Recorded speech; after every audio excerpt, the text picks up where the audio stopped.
Good morning student. আজকে আমরা একটি গুরুত্বপূর্ণ টপিক, সেটা হচ্ছে বায়ু দূষণ বা এয়ার পলিউশন নিয়ে আলোচনা করব।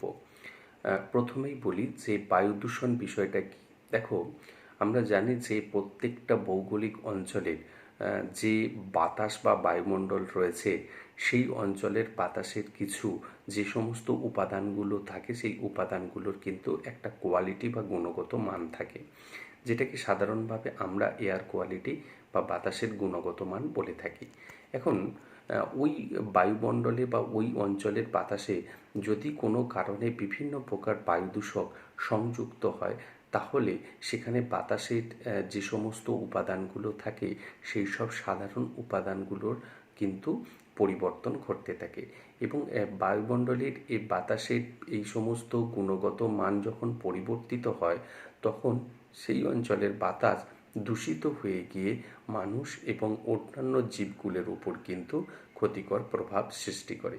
তখন এই ধরনের কোয়ালিটি ফল করা অবস্থা যদি মানব সভ্যতা এবং জীব সভ্যতার ওপর ক্ষতিকারক প্রভাব বিস্তার করে, তখনই তাকে আমরা বলি বায়ু দূষণ। তাহলে বায়ু দূষণ বলতে আমরা যেটা বুঝি যে প্রাকৃতিক কারণ অথবা মনুষ্যসৃষ্ট কারণে সৃষ্ট বিভিন্ন প্রকার বায়ু দূষক এবং সূক্ষ্ম কণা যদি বায়ুমণ্ডলে পৌঁছায় এবং সেখানে যদি এয়ার কোয়ালিটি ফল করে, তাহলে দেখা যায় সেই ক্ষতিকর অবস্থা, সেই ধরনের বাতাস যদি মানুষ প্রশ্বাস নেয় এবং মানুষের সান্নিধ্যে আসে, মানুষের ত্বকের সান্নিধ্যে আসে, তাহলে কিন্তু মানুষের বিভিন্ন ক্ষতি যেমন করে এবং বায়ুমণ্ডলেরও কিন্তু বিভিন্ন ধরনের ক্ষতি সাধন করে থাকে। তোমরা পরবর্তীতে পড়বে green house effect, global warming, এগুলোর পরোক্ষ কারণ কিন্তু হচ্ছে আমাদের বায়ু দূষণ। সুতরাং বায়ু দূষণ কিন্তু যত প্রকার দূষণ রয়েছে, তার মধ্যে সবথেকে গুরুত্বপূর্ণ স্থান নিয়েছে এই বায়ু দূষণ। আমরা প্রথমেই চলে আসি যে বায়ু দূষণের উৎস কী কী। দেখো, বায়ু দূষণের উৎসকে আমরা দুভাগে ভাগ করতে পারি। একটা হচ্ছে প্রাকৃতিক বায়ু দূষণ, যেখানে কিন্তু মানুষের কোনো হাত থাকে না। যেমন ধরো আগ্নেয়গিরির অগ্ন্যুৎপাত। আগ্নেয়গিরির অগ্ন্যুৎপাত ঘটলে সেখান থেকে যে সমস্ত ছাই বা অ্যাশ আমাদের বায়ুমণ্ডলে সংযোজিত হয়, সেখানে কিন্তু দেখা যায় যে মানুষের কোনো হাত নেই। তাহলে এই আগ্নেয়গিরির অগ্ন্যুৎপাতের ফলে বিভিন্ন বায়ু দূষক বায়ুমণ্ডলে গিয়ে তার এয়ার কোয়ালিটি ফল করতে পারে। প্রাকৃতিক কারণে যদি দাবানল লাগে, তাহলে ওই যে ব্যাপক পরিমাণ উদ্ভিদ প্রাণীদের মৃতদেহ যখন পুড়ছে, তাহলে সেক্ষেত্রে পর্যাপ্ত পরিমাণে carbon dioxide, carbon monoxide, sulphur dioxide, নাইট্রোজেনের বিভিন্ন অক্সাইড কিন্তু বায়ুমণ্ডলে পৌঁছে গিয়ে বায়ু দূষণ ঘটায়। এক্ষেত্রেও কিন্তু মানুষের সেভাবে হাত থাকে না। তাই প্রাকৃতিক কারণে দাবানলও কিন্তু একটা ন্যাচারাল কারণের মধ্যেই পড়ে। এর পাশাপাশি যদি আমরা ঘূর্ণিঝড় দেখি, অনেক সময় ঘূর্ণিঝড় বা খুব ভয়ঙ্কর ঝড়ের ফলেও কিন্তু বায়ুমণ্ডলে বিভিন্ন সূক্ষ্ম কণা সংযুক্ত থেকে দূষণ ঘটায়। তাই এটাও কিন্তু প্রাকৃতিক কারণের মধ্যে পড়ে। আবার অনেক সময় আমরা দেখি যে বিভিন্ন প্রাণী বা উদ্ভিদের দেহাংশ বা পুরো দেহ যখন মাটিতে পড়ে, তখন শ্বসন প্রক্রিয়ায় বা বিয়োজনের মাধ্যমে যখন পচে, তাদের দেহ থেকে মিথেন গ্যাস তৈরি হয়। এই মিথেন কিন্তু আপনা আপনি বায়ুমণ্ডলে পৌঁছায় এবং এই যে মিথেন গ্যাস যখন বায়ুমণ্ডলে পৌঁছায়, মিথেন গ্যাস সেখানে গিয়ে কিন্তু এয়ার কোয়ালিটি ফল করে, অর্থাৎ বায়ু দূষণ ঘটায়। এক্ষেত্রেও মানুষের কোনো রোল থাকে না। তাই এগুলো হলো প্রাকৃতিক কারণ। এবার আসবো আমরা মনুষ্য সৃষ্ট কারণ। বায়ু দূষণের মনুষ্য সৃষ্ট কারণগুলো হলো মূলত যানবাহন, শিল্পাঞ্চল, শিল্প কলকারখানা, গৃহস্থালির যে রান্না বা রন্ধন, এই সমস্ত কয়েকটা ক্ষেত্র থেকেই কিন্তু ম্যানমেড যে এয়ার পলিউশন, অর্থাৎ মনুষ্য সৃষ্ট এয়ার পলিউশন বা বায়ু দূষণ ঘটে থাকে। আমরা দেখো, এই বায়ু দূষণগুলো যে সমস্ত পদার্থ বা অক্সাইডগুলো মূলত ঘটায়, তাদেরকে আমরা দুটো ক্যাটেগরিতে ভাগ করতে পারি। দেখো, বায়ু দূষণগুলোর ক্ষেত্রে এক ধরনের হচ্ছে যারা গ্যাসীয় বায়ু দূষক, আর একটা হচ্ছে সূক্ষ্ম কণা, অর্থাৎ পার্টিকুলেট এয়ার পলিউটেন্টস, অর্থাৎ সূক্ষ্ম কণা যে বায়ু দূষক। তো আমরা প্রথমেই আসবো গ্যাসীয় বায়ুদূষণ। গ্যাসীয় বায়ুদূষকের মধ্যে সালফারের বিভিন্ন অক্সাইড, কার্বনের বিভিন্ন অক্সাইড এবং নাইট্রোজেনের বিভিন্ন অক্সাইডগুলোকেই মূলত দায়ী করা হয়ে থাকে। আমরা প্রথমেই আসছি সালফারের অক্সাইড। দেখো, সালফারের অক্সাইড বলতে মূলত দুটো, অর্থাৎ সালফার ডাইঅক্সাইড এবং সালফার ট্রাইঅক্সাইড, এরাই মূলত কিন্তু বায়ুদূষণ সৃষ্টি করে। এই সালফার ডাইঅক্সাইড বা সালফার ট্রাইঅক্সাইড মনুষ্য সৃষ্ট কোন কোন ক্ষেত্র থেকে উৎপাদিত হয়? দেখো, তাপজারণ যে প্ল্যান্টগুলো রয়েছে, বিভিন্ন রকমের রাসায়নিক দ্রব্য সৃষ্টিকারী যে কারখানাগুলো রয়েছে, অ্যাসিড প্ল্যান্ট যেগুলো রয়েছে, যেখানে সালফিউরিক অ্যাসিড, সালফিউরাস অ্যাসিড ইত্যাদি তৈরি করা হয়। এর পাশাপাশি আমরা যদি দেখি, আমাদের যে পেন্ট অর্থাৎ রং তৈরির যে কারখানা রয়েছে, সেগুলো থেকে কিন্তু সালফার ডাইঅক্সাইড, সালফার ট্রাইঅক্সাইড সৃষ্টি হয়। এর পাশাপাশি আমরা যদি দেখি বাজি পোড়ানো, বারুদ তৈরি, এগুলোর ক্ষেত্রেও কিন্তু পর্যাপ্ত পরিমাণে সালফার ডাইঅক্সাইড কিন্তু বায়ুমণ্ডলে গিয়ে মেশে। অর্থাৎ বায়ুমণ্ডলে সালফার ডাইঅক্সাইড বা সালফার ট্রাইঅক্সাইড গিয়ে মিশে এয়ার কোয়ালিটিকে ফল করে। আমরা এবার দেখি যে এই বায়ু দূষক যে মানুষের ক্ষেত্রে কীভাবে ক্ষতির সৃষ্টি করে। প্রথমেই দেখি যে এই সালফার ডাইঅক্সাইড বা সালফার ট্রাইঅক্সাইড যুক্ত বাতাস মানুষ যদি প্রশ্বাসের সাথে গ্রহণ করে, তাদের ক্ষেত্রে বিভিন্ন রকম সমস্যার সৃষ্টি হয়। যেমন অনেক সময় দেখা যায় যে প্রদাহজনিত শ্বাস প্রশ্বাস হচ্ছে, অর্থাৎ সেখানে শ্বাস নিলে আমাদের নাক জ্বালা করে, আমাদের ট্র্যাকিয়ার বিভিন্ন অংশগুলো জ্বালা করে, সেখানে ইচিং হয়, ব্রঙ্কাইটিস দেখা যায়, অনেক ক্ষেত্রে হাঁপানির সম্ভাবনা বা অ্যাজমার সম্ভাবনা থাকে। অনেক ক্ষেত্রে এটা যদি মারাত্মক হতে থাকে, তাহলে ভবিষ্যতে এটা থেকে লাং ক্যান্সার হওয়ার সম্ভাবনাও থাকে। এর পাশাপাশি আমরা যদি দেখি সালফার ডাইঅক্সাইড যুক্ত বাতাস আমরা শ্বাস গ্রহণ করলে তীব্র মাথার যন্ত্রণা হয়, মাথা ব্যথা হয়, এর সাথে অনেক সময় ভমিটিং টেন্ডেন্সি বা বমি আসতে থাকে ইত্যাদি সমস্যাগুলো সৃষ্টি হয়। এর পাশাপাশি আমরা দেখি উদ্ভিদদের ক্ষেত্রে এই সালফার ডাইঅক্সাইড কী ক্ষতি করে থাকে। দেখো, এই সালফার ডাইঅক্সাইড যদি কোনো কারণে উদ্ভিদের পাতার ওপর পড়ে, সেখানে পাতার বর্ণ তারা চেঞ্জ করতে পারে। অনেক ক্ষেত্রে দেখা গেছে যে বায়ুমণ্ডলের বাতাসে যদি সালফার ডাইঅক্সাইড বেশি থাকে, তাহলে উদ্ভিদদের ক্ষেত্রে সালোক সংশ্লেষের হার অনেকটা কমে যায়, উদ্ভিদদের সামগ্রিক বৃদ্ধি ব্যাহত হয়। এগুলো উদ্ভিদের ক্ষেত্রে প্রভাব। আর যদি পরিবেশের ক্ষেত্রে দেখি, পরিবেশের ক্ষেত্রে তোমরা দেখতেই পাচ্ছ ওই সালফার ডাইঅক্সাইড, সালফার ট্রাইঅক্সাইড যখন বেশি পরিমাণে বায়ুমণ্ডলে পৌঁছাবে, তখন সেখানে জলীয় বাষ্পের সাথে তারা যুক্ত হয়ে sulphurous acid, sulphuric acid form করবে।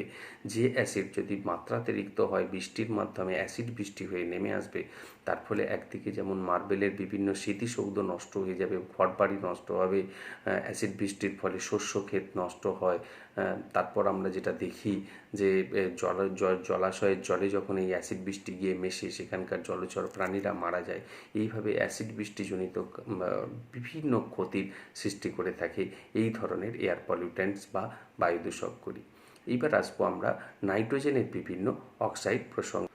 দেখো, বায়ুদূষক হিসেবে নাইট্রোজেনের বিভিন্ন অক্সাইডগুলোর মধ্যে আমরা মূলত নাইট্রিক অক্সাইড এবং নাইট্রোজেন ডাই অক্সাইডকেই দায়ী করে থাকি, কারণ এই দুটো নাইট্রোজেনের অক্সাইড বায়ুমণ্ডলে মিশে এয়ার কোয়ালিটি ফল করে থাকে। আমরা যদি দেখি যে সমস্ত উৎস থেকে নাইট্রিক অক্সাইড এবং নাইট্রোজেন ডাই অক্সাইড উৎপন্ন হয়, সেগুলোর মধ্যে মূলত অ্যাসিড প্ল্যান্টগুলো রয়েছে। এছাড়া লেড পেন্ট যেগুলো, অর্থাৎ রং তৈরির কারখানা রয়েছে। পাশাপাশি দেখা গেছে যে জীবাশ্ম জ্বালানি যখন পোড়ানো হয় অটোমোবাইল ইঞ্জিনে, তখন গাড়ির ধোঁয়া থেকে নির্গত ধোঁয়ার মধ্যে এই নাইট্রোজেনের অক্সাইড থাকতে পারে। তাপজারণ প্লান্টগুলো থেকে নাইট্রোজেনের অক্সাইড কিন্তু অনেক ক্ষেত্রে নির্গত হয়। এছাড়া কয়লা পোড়ালেও অনেক সময় নাইট্রোজেনের অক্সাইড বায়ুমণ্ডলে মিশতে পারে। সুতরাং এর পাশাপাশি বাজি পোড়ানো, অর্থাৎ বারুদ জ্বালানো, তাতেও কিন্তু সালফার ডাই অক্সাইডের পাশাপাশি কিন্তু নাইট্রোজেন ডাই অক্সাইডও বায়ুমণ্ডলে পৌঁছায়। তাই নাইট্রোজেন ডাই অক্সাইড এবং নাইট্রিক অক্সাইডের মূল উৎসগুলি হলো এগুলো। এইবার এই সমস্ত নাইট্রোজেনের অক্সাইড যখন পর্যাপ্ত পরিমাণে বায়ুদূষক হিসেবে বায়ুমণ্ডলে পৌঁছায়, তখন সেখানে তারা মানুষের বা উদ্ভিদের বা পরিবেশের ক্ষেত্রে যেসব ক্ষতি করে, আমরা সেগুলো নিয়ে আলোচনা করছি। প্রথমেই আসছে মানুষের ওপর এই নাইট্রোজেনের বিভিন্ন অক্সাইডগুলোর প্রভাব। প্রথমে দেখো যে এই নাইট্রোজেনের বিভিন্ন অক্সাইডযুক্ত বাতাস যখন মানুষ প্রশ্বাসের মাধ্যমে গ্রহণ করে, তখন মানুষের শ্বাসতন্ত্রে বিভিন্ন রোগ সৃষ্টি হতে পারে, যেমন ট্র্যাকিয়ার প্রদাহ হতে পারে, হাঁপানি হতে পারে, এখানেও বঙ্ক্রাইটিস হওয়ার সম্ভাবনা থাকে, অনেক ক্ষেত্রে লাং ক্যান্সার হওয়ার সম্ভাবনা থাকে ইত্যাদি হয়। এর পাশাপাশি মাথা ব্যথা হয়, মাথার যন্ত্রণা হয়, চোখ জ্বালা করে, অস্বস্তি করে একটা অবস্থার সৃষ্টি হয়, অনেক সময় ভমিটিং টেন্ডেন্সি বা বমি হতে পারে। এই সমস্ত লক্ষণগুলো দেখা যায়। শিশুদের ক্ষেত্রে যদি এই নাইট্রোজেনের অক্সাইডযুক্ত বাতাস তারা প্রশ্বাস হিসেবে গ্রহণ করে, তাহলে এই নাইট্রোজেন ডাই অক্সাইড তাদের হিমোগ্লোবিনের সাথে মিথোমোগ্লোবিনিমিয়া সৃষ্টি করে। তার ফলে দেখা যায় যে ওই সমস্ত শিশুদের নাইট্রোজেনের অক্সাইডের সাথে হিমোগ্লোবিন বিক্রিয়া করার ফলে জটিল হিমোগ্লোবিন তৈরি হয়। তার ফলে ওই সমস্ত বেবিদের ক্ষেত্রে ব্লু বেবি সিনড্রোম বা নীল ব্যাধি লক্ষ্য করা যায়। এগুলো গেল মানুষের ক্ষেত্রে এই দূষকের প্রভাব। আমরা যদি উদ্ভিদের ক্ষেত্রে দেখি, উদ্ভিদের ক্ষেত্রে বায়ুমণ্ডলে নাইট্রোজেন জাতীয় দূষকের যদি পরিমাণ বৃদ্ধি পায়, তাহলে ওদের সালোক সংশ্লেষ প্রক্রিয়া হ্রাস করতে থাকে, ওদের স্বাভাবিক শ্বসন প্রক্রিয়ার ক্ষতি হতে দেখা যায়।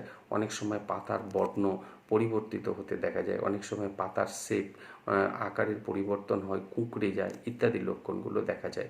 আবার অনেক ক্ষেত্রে বেশ কিছু ফসল উদ্ভিদের বৃদ্ধি ব্যাহত হয়। এগুলো গেল উদ্ভিদের ক্ষেত্রে প্রভাব।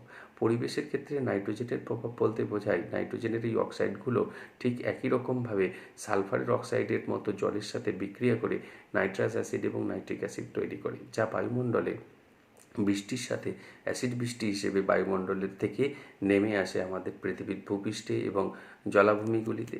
এবং এই জলাশয়ই হোক বা ভূপৃষ্ঠে হোক, অ্যাসিড বৃষ্টির যে ক্ষতিকর প্রভাব একটু আগেই তোমাদের বললাম, এখানেও সেগুলো একইভাবে লক্ষ্য করা যায়। অর্থাৎ মূলত বৃষ্টির সাথে সালফিউরিক অ্যাসিড বা নাইট্রিক অ্যাসিড বা নাইট্রাস অ্যাসিড যদি আসে, ভূপৃষ্ঠে পৌঁছায়, তখনই তাকে অ্যাসিড বৃষ্টি বলা হয়।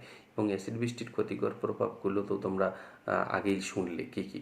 সুতরাং এই নাইট্রোজেনের অক্সাইডসগুলো এইভাবেই কিন্তু প্রকৃতিতে ক্ষতি করে থাকে। এবার আসবো আমরা কার্বনের অক্সাইড প্রসঙ্গে। দেখো, কার্বনের মূলত দু ধরনের অক্সাইড বায়ু দূষণ ঘটায়, একটা কার্বন মনোক্সাইড আর একটা কার্বন ডাই অক্সাইড। দেখো, কয়লা পোড়ানো, কাঠ পোড়ানো, জীবাশ্ম জ্বালানি পোড়ানো, এগুলো থেকেই মূলত কার্বন ডাই অক্সাইড এবং কার্বন মনোক্সাইড উৎপন্ন হয়।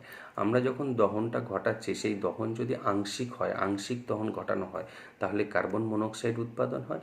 আর যদি সম্পূর্ণ দহন ঘটানো হয়, তাহলে কিন্তু সেক্ষেত্রে কার্বন ডাই অক্সাইড উৎপন্ন হয়। কার্বন মনোক্সাইড কিন্তু কার্বন ডাই অক্সাইডের থেকে বেশি ক্ষতিকর বায়ু দূষক হিসেবে। তো আমরা যদি দেখে থাকি, গৃহস্থালির রান্নার জন্য ব্যবহৃত জীবাশ্ম জ্বালানি অথবা ঘুঁটে, কাঠ ইত্যাদি, কয়লা এসব পোড়ালে কার্বন ডাই অক্সাইড উৎপন্ন হয়। আমাদের গাড়িতে পেট্রোল বা ডিজেল পোড়ানোর সময় সেখানে আংশিক দহন ঘটানো হয় বলে সেখান থেকে কার্বন মনোক্সাইড নির্গত হয়। তো কলকারখানা থেকেও আমরা যদি দেখি যে পর্যাপ্ত পরিমাণে কার্বনের অক্সাইড উৎপন্ন হচ্ছে, তাহলে এই কার্বন ডাই অক্সাইডের সোর্স তোমরা ছোটো থেকেই জেনে আসছো কোথায়। এখন এই কার্বন মনোক্সাইড বা কার্বন ডাই অক্সাইড মানুষের কী ক্ষতি করতে পারে? যদি বায়ুমণ্ডলে কার্বন ডাই অক্সাইডের পরিমাণ বেড়ে যায় এবং সেই ধরনের কার্বন ডাই অক্সাইডযুক্ত বাতাস মানুষ শ্বাস হিসেবে গ্রহণ করে, তাহলে মানুষের দেহে মির্গি বা এপিলেপসি জাতীয় যে সিমটমসগুলো রয়েছে সেগুলো প্রকাশিত হয়। অর্থাৎ হাত পা কাঁপতে থাকে, মুখ বেঁকে যেতে থাকে, চোখ লাল হতে পারে, ভুল বকতে থাকে, যেগুলো ভূতে ধরার সিমটমস আমরা বলি, সেই সমস্ত সিমটমস লক্ষ্য করা যায়। তার পাশাপাশি যদি কার্বন মনোক্সাইড বেশি বাতাসে থাকে এবং মানুষের শরীরে প্রশ্বাসের মাধ্যমে প্রবেশ করে, তাহলে সেক্ষেত্রে দেখা যায় চোখ জ্বালা করে, মাথা যন্ত্রণা হয়, তীব্র মাথা যন্ত্রণা, ভমিটিং টেন্ডেন্সি হতে থাকে, অনেক সময় মানুষ অজ্ঞান হয়ে যেতে থাকে, এমনকি মানুষ মারাও যেতে থাকে অত্যধিক কার্বন মনোক্সাইডযুক্ত বাতাস প্রশ্বাসের সাথে গ্রহণ করতে। এই সমস্ত সমস্যার সৃষ্টি হয়। উদ্ভিদের ক্ষেত্রে কার্বন ডাই অক্সাইডযুক্ত বাতাস বেশি হলে অনেক ক্ষেত্রে দেখা যায় যে মাত্রাতিরিক্ত হলে সালোক সংশ্লেষের হার ফল করে। প্রথমের দিকে যদি সামান্য বাড়ে, তাহলে কিন্তু সালোক সংশ্লেষ প্রক্রিয়া বাড়ে। আবার কার্বন মনোক্সাইড কী করে? কার্বন মনোক্সাইডযুক্ত বাতাস উদ্ভিদের সালোক সংশ্লেষ প্রক্রিয়াকে ব্যাহত করে দেয় এবং তাদের স্বাভাবিক যখন শ্বসন বা শ্বাসক্রিয়া চলে, তাতেও কিন্তু বাধার সৃষ্টি করে এই কার্বনের অক্সাইডগুলো।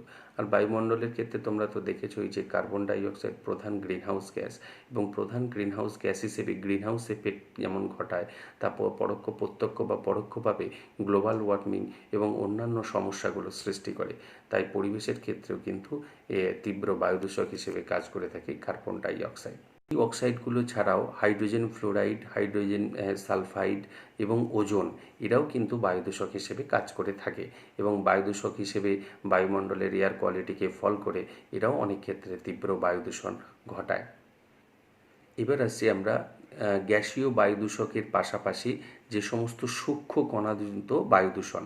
দেখো, বেশ কিছু সূক্ষ্ম কণা, বিশেষত খনন কার্য করার সময়, খনি থেকে কোনো আকরিক তোলার সময়, কয়লা খাদান থেকে কয়লা কাটার সময়, অথবা পাথর ভাঙা মেশিনের সাহায্যে যখন পাথর ভাঙা হচ্ছে সেই সময়, অথবা সামান্য ঝাঁট দেওয়ার সময়, অথবা বাতাসে যখন ঝড় দেয় তার ফলে এরকম সূক্ষ্ম কণা কিন্তু বায়ুমণ্ডলে গিয়ে মেশে। এই সূক্ষ্ম কণাগুলোকে যদি তাদের ব্যাস 1 মাইক্রনের থেকে বেশি হয়, তাদেরকে আমরা এসপিএম বা সাসপেন্ডেড পার্টিকুলার ম্যাটার বলে থাকি। আর যদি তার থেকেও কম হয়, অর্থাৎ খুব সূক্ষ্ম হয়, 1 মাইক্রনের থেকেও কম, তাহলে তারা বাতাসে দীর্ঘক্ষণ ভাসতে পারে, এবং এদেরকে তখন আমরা অ্যারোসলও বলে থাকি। দেখো, এখন অ্যারোসল বা এসপিএম অনেক ক্ষেত্রে মনে হয় যে এরা একই ধরনের সূক্ষ্ম কণা, অর্থাৎ এই সমস্ত সূক্ষ্ম কণাগুলো বায়ুমণ্ডলে গিয়ে ধোঁয়ার আকারে, মেঘের আকারে, এরা কিন্তু কুয়াশার মতো এরা সব ভাসতে থাকে। তো এরা অনেক ক্ষেত্রে দেখা গেছে যে তীব্র বায়ুদূষণ সৃষ্টি করে। মূলত গ্লাইডিং মেশিন যখন কাটা হচ্ছে, অথবা খনন করা হচ্ছে, অথবা কয়লা তোলা হচ্ছে, বা পাথর ভাঙা হচ্ছে, এই সমস্ত ক্ষেত্রগুলো থেকেই কিন্তু এই সূক্ষ্ম কণা বায়ুমণ্ডলে মেশে। এর পাশাপাশি শিল্পাঞ্চলের চিমনি থেকে নির্গত ধোঁয়া, অথবা বাড়িতে রান্না করা হওয়ার সময় যে ধোঁয়ার সৃষ্টি হয়, তার মধ্যেও কিন্তু এই সূক্ষ্ম কণা থাকে, এবং এরা বায়ুমণ্ডলে গিয়ে মেশে। তো আমরা যদি দেখে থাকি, এই সূক্ষ্ম কণাগুলোর মধ্যে ধূলিকণা, ধোঁয়া, সীসার কণা বা লেডের যে সূক্ষ্ম কণা, এবং আমরা যদি দেখি কুয়াশা, এইগুলোকেই মূলত আমরা এই সাসপেন্ডেড পার্টিকুলার ম্যাটার বা এসপিএম হিসেবে ধরে থাকি। এই সূক্ষ্ম কণাগুলো যদি মানুষের প্রশ্বাসের মাধ্যমে প্রবেশ করে, তাহলে শ্বাসতন্ত্র এবং শরীরের বিভিন্ন অংশে কিন্তু অ্যালার্জির সৃষ্টি হয়। অ্যালার্জির পাশাপাশি হাঁপানি, অ্যাজমা, চোখ জ্বালা, তারপর তোমার মাথা ধরা ইত্যাদি, সিলিকোসিস, বিভিন্ন যে পেশাগত রোগ, অ্যানথ্রাকোসিস, ব্ল্যাক লাং হয়ে যাওয়া, এই সমস্ত রোগগুলোর কিন্তু সৃষ্টি করতে পারে। তাই এই সাসপেন্ডেড পার্টিকুলেট ম্যাটারও কিন্তু অনেক ক্ষেত্রে ক্ষতিকর হয়ে দাঁড়ায়। এর পাশাপাশি ধোঁয়া এবং কুয়াশা অনেক ক্ষেত্রে মিশে ধোঁয়াশার সৃষ্টি করে। এই ধোঁয়াশাযুক্ত বাতাস মানুষ যদি শ্বাসের মাধ্যমে, প্রশ্বাসের মাধ্যমে গ্রহণ করে, তাহলেও সেক্ষেত্রে কিন্তু খুব ক্ষতিকর অবস্থার সৃষ্টি হয় মানুষের মধ্যে। যাই হোক, তো আজকে আমরা বায়ু দূষণের বিভিন্ন কারণগুলো নিয়ে আলোচনা করলাম, তাদের উৎস এবং তাদের ক্ষতিকর প্রভাবগুলো জানার চেষ্টা করলাম। আজকে এই পর্যন্তই।